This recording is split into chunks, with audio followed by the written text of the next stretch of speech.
Right, so at the end of this process, the important thing you need to do so we can assess your work and give you the best mark possible is make a decent recording of it.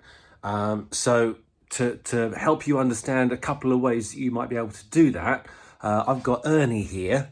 And he's going to give you a hand and tell you some do's and don'ts about how to record yourself before you upload that. Okay, there you go, Ernie. Oh, thanks, Mr. Wilson. Okay, so here's some do's and don'ts about videoing yourself to upload your monologue, next week and stuff. So here's the first thing. What you don't want to do is have the camera in your hand like this. You're not taking a selfie, and I can only see your face if you do that, and that's a bit pants, isn't it? All right, so here's what you could do. Now over here, that's a tripod, isn't it? You might have one of those, yeah? You might have one at home, like your parents might have one or something, or you might have one. I don't know if you're really lucky or something.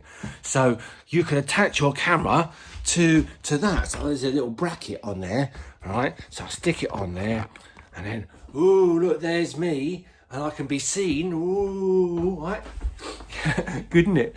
So that's one thing. But you obviously might not have a tripod. You might not be that lucky like that. So, we're not all made of money, are we? So here's another thing you could do.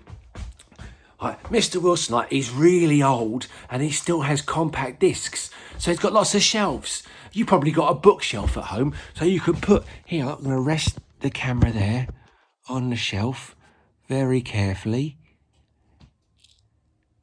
And there we are. So I can move it over a little bit. So give yourself plenty of space, right? Because there's a table over here, but I've moved it. So look, I can be back over here, and I'm in the frame, and you can see me, and you can see most of me. That's good, isn't it? I could put the camera down one shelf. Oh, yeah, that's it. Oh. And look, and I'm framed a bit better now, right? Because before I was like that, yeah? And now I'm taking up more of the frame, and you can see all this, isn't it? Right? That's good. I like that. Now, one final top tip. What you don't want to do is do what I've been doing for the last couple of minutes and just look at the screen. I'm looking at the screen because I can see myself. Look at me, I'm looking great. But the thing is, that's not where the camera is, right? Camera's there. Camera's on the side. So if I look at where the lens is, yeah, now I'm looking at you. Woo, looking at you. Right. You'll also notice, right, look, I am in landscape. Yeah, what you could do,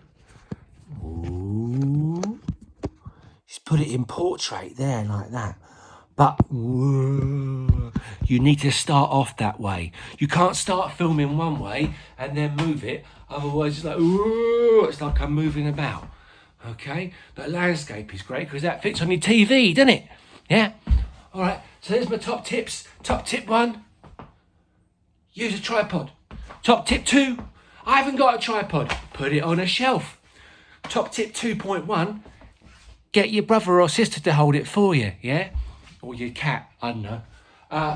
Top tip 3: put it in landscape. Yeah, and top tip 4, even though it was the one before, talk to the lens, not the screen. Talk to the lens, not the screen. Okay, right, I'm going to hand you back to Mr. Wilson now. Good luck with it. I'm sure it'll be fab. I can't wait to see him. Here you go, sir. Yes, thank you, Ernie. That was most informative. Okay, so remember, put it on a shelf or a tripod, so you don't have to hold it, or get someone else to hold it. Put it in landscape, look at the lens, okay, and don't move it about when you've started filming already. Okay, so there's your top tips. Off you go.